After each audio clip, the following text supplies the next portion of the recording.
Salut à tous les amis, je suis ravie de vous retrouver aujourd'hui dans cette nouvelle vidéo. J'espère que vous allez tous très très bien. Alors de mon côté cette semaine, comme la plupart d'entre vous, je pense, nous avons été sur la grisaille et encore ça, c'était dans le meilleur des cas, hein, car dans le pire des cas, c'était soit du crachat, soit du brouillard, soit les deux. Donc autant vous dire que pendant ce laps de temps-là, au niveau énergétique, ça a été un petit peu la galère, hein, parce je rechargeais quasiment rien. Donc chaque jour, ça diminuait, ça diminuait, ça diminuait. Et donc, à un moment donné, quand même, arrivé le vendredi, comme le vendredi, mon fils rentre de l'internat, et puis là, il faut faire la lessive, etc., pour qu'il puisse repartir avec ses affaires le lundi. Donc je me suis dit, voyant que le soleil n'arrivait pas ou n'arrivera en fin de compte que le samedi, je me suis dit, je vais allumer le groupe électrogène de façon à charger un petit peu les batteries, à pouvoir ce soir, quand je vais rentrer de l'internat, et bien pouvoir les tirer dessus pour pouvoir faire la lessive. Donc ce qu'il faut savoir, c'est que depuis l'année dernière, bien évidemment, mon groupe électrogène n'avait pas servi, hein, puisqu'il me sert que de temps en temps quand j'ai besoin pour charger les batteries. Donc je l'allume, tout se passe bien, je branche tout le truc qu'il faut. Je mets sur charge only, comme ça je suis sûre que tout ce qui va dedans va charger, quoi, les batteries. Bref, jusque-là, no problemo, quoi, hein.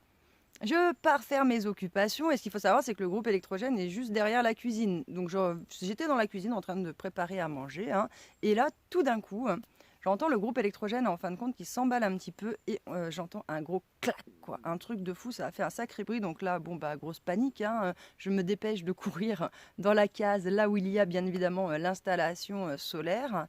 Et en fin de compte, je vois que mon régulateur est complètement sèche, quoi. Plus de lumière, plus rien qui fonctionne, j'essaie de l'allumer et tout, blackout, quoi. Donc bien évidemment, je me retrouve sans électricité, sans rien. Et donc là, je me dis, ça y est, les problèmes vont commencer. Bref, j'attends quand même que quelques minutes passent et j'essaye malgré tout de rallumer de nouveau le convertisseur. Et là, tout redémarre en fin de compte, comme si rien ne s'était passé.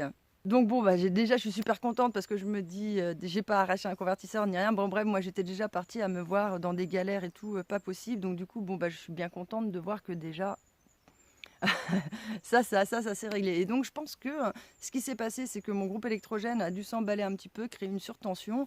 Et du coup, le régulateur, lui, s'est mis en sécurité pour éviter justement la surcharge ou que sais-je, quoi.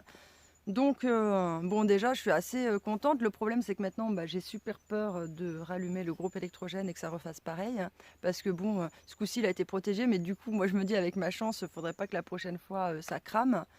Et je pense que le problème vient quand même fatalement de mon groupe électrogène. Donc, comme c'était lui la cause du problème, je me dis, si jamais je le rebranche, je risque d'avoir un peu le même souci. Et comme je vous ai dit, ça me fout quand même assez le trac. Donc là, j'ai un groupe électrogène qui est chez un de mes potes, qui est un petit peu moins puissant. Mais du coup, je vais essayer de le récupérer, de voir si je peux le faire fonctionner celui-là pour recharger mes batteries et voir si celui-là, ça se passe bien ou non quand ça va charger. On verra, mais bon, voilà, je suis un peu échaudée. J'avoue que ça me fait un petit peu peur, tout ça. Ensuite, autre histoire quand même incroyable qui m'est arrivée, quand je faisais tourner ma machine à laver, et bien tout d'un coup, pareil, elle s'arrête. Blackout que de la machine à laver, quoi. Au niveau, c'est une machine à laver assez récente, donc du coup, il y a les petits boutons, c'est électronique, quoi. Et à ce niveau-là, où vous savez, ça met le temps, etc., et bien là, plus rien, quoi. C'était tout noir, il n'y avait plus rien qui fonctionnait. Et là, je me dis, mais c'est quand même chelou parce qu'en fait, sur le hublot, au niveau de la porte, on voyait la lumière de la porte. Et donc, je me dis, c'est que l'électricité, elle doit bien arriver. Parce que s'il n'y avait pas d'électricité qui arrivait au niveau de la machine, allez-vous qu'il y avait un truc au niveau de la machine qui avait grillé, le truc de la porte, il s'allumerait pas, quoi. Donc, c'est que l'électricité arrive déjà puisque la porte était éclairée, mais pas l'affichage, là. Bref, donc j'essaie de tourner les boutons, il n'y a rien qui fonctionne. J'essaie d'appuyer sur des trucs, il n'y a rien qui fonctionne. Et en appuyant sur play, en fait, la machine, elle est partie, tout s'est rallumé et elle est repartie comme si de rien n'était. Et derrière, j'en ai refait une et aucun problème, quoi.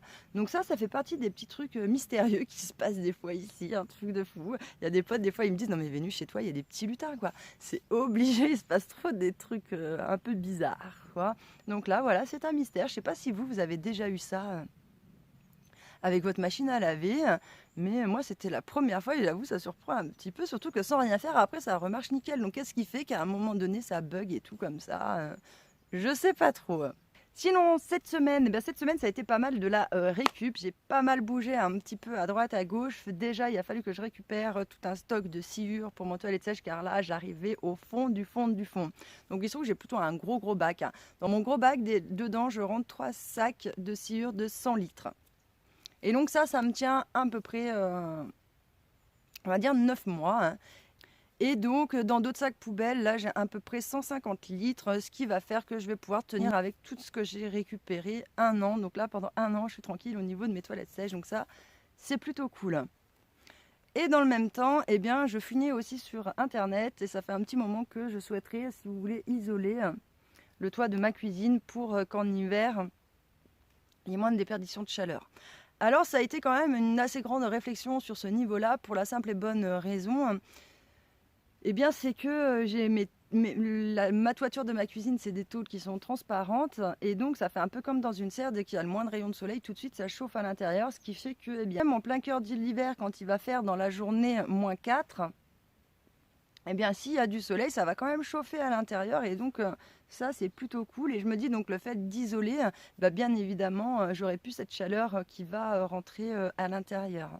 Par contre, eh ben, j'aurai moins de déperdition de chaleur, le fait d'isoler. Donc bon, c'est toujours un peu... voilà, il faut peser un peu le pour et le contre. Et donc du coup, voilà, je m'étais dit, si à l'occasion je trouve de l'isolant pas cher, eh bien j'isolerai cette toiture.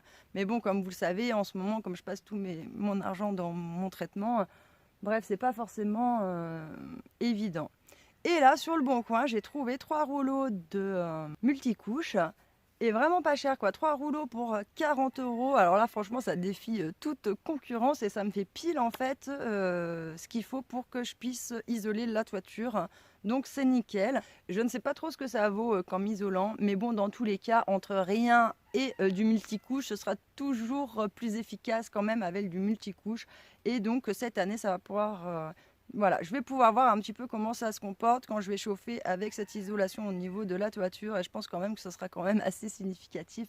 Parce que rien que quand j'avais retapé ma caravane au début, je n'avais pas rajouté la toiture et donc pas d'isolation en plus, et il faisait quand même beaucoup plus froid que maintenant que j'ai rajouté une toiture et une isolation. Ça fait vraiment toute la différence. Donc même si c'est que du multicouche, je pense que déjà ça va être quand même quelque chose de significatif.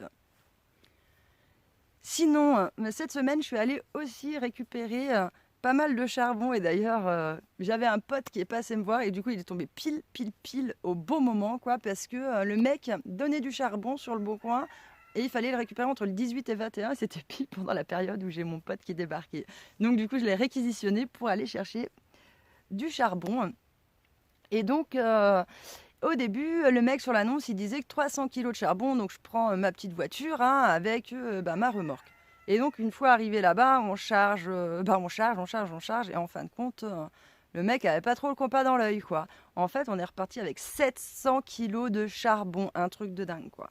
Donc bon, autant vous dire qu'avec ma petite citadine et la remorque derrière, j'étais quand même pas sereine, parce qu'en plus de ça, là où j'ai récupéré ce charbon-là, c'était tout en bas de ma montagne. Et moi, après, il fallait que je remonte tout en haut de ma montagne.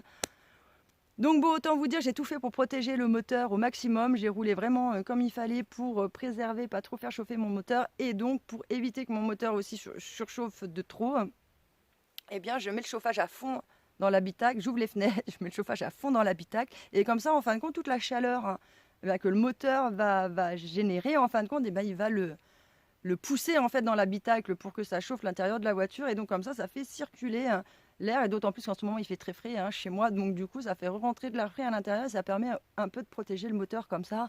Donc bon voilà, j'y suis allée tranquillou, et puis donc du coup j'ai pu arriver chez moi à bon port et donc ranger tout ce charbon. Alors je sais qu'il y en a qui vont me dire ouais mais Vénus c'est pas très écologique le charbon, etc. Alors ce qu'il faut savoir, c'est que moi je vis dans une région où il y avait des mines à charbon, et les anciens se chauffent et cuisinent encore énormément avec le charbon. Et donc il se trouve que quand ces personnes décèdent, eh bien les familles qui récupèrent les maisons, soit pour la mettre en vente, soit pour vivre dedans, etc. Bon bah eux, ça fait belle lurette qu'ils n'utilisent plus du tout de charbon. Donc en fait, il y a pas mal de gens que ça n'intéresse pas le charbon. Donc on en trouve vraiment soit gratuit, soit vraiment pas cher. Et oui, en effet, quand on le brûle, si vous voulez, c'est pas très écologique, ça pollue, etc. Mais dans l'absolu, j'ai envie de vous dire, que ce soit moi qui le brûle ou quelqu'un d'autre, c'est la même. Ça va polluer de la même façon, donc autant que ce soit ma gueule. Ensuite, c'est du charbon qui a déjà été extrait. C'est chez des anciens qui l'avaient stocké, hein. Bref, donc c'est pas moi, je vais aller payer un mec pour qu'il extrait du charbon pour ma gueule. Non, il est déjà extrait, il est déjà là, donc autant l'utiliser. Franchement, je trouvais ça dommage d'aller même le mettre à la déchetterie, quoi. Il y aurait une pollution aussi importante que de le faire brûler en fin de compte. Donc voilà. Autant qu'à faire, c'est des trucs qui ont déjà été sortis, qui sont là, autant les utiliser. Et donc là, je me retrouve à presque 1,6 tonne de charbon entre les 700 que j'ai récupéré gratuitement. Et j'en avais aussi acheté 700 kilos pour le prix de 5 stères de bois. Et donc cette année, j'espère qu'avec tout ça, entre l'isolation et le charbon, pouvoir en fin de compte tenir ma cuisine hors gel, et notamment surtout en janvier-février, là où chez moi il fait -15 la nuit et -4 au maximum de la journée. Donc j'espère pouvoir la tenir hors gel de cette façon, car l'année dernière, mon pote Gigi, qui lui fait pas mal de vie de maison, et donc il y avait du charbon qui traînait, il m'en avait remonté et j'ai testé.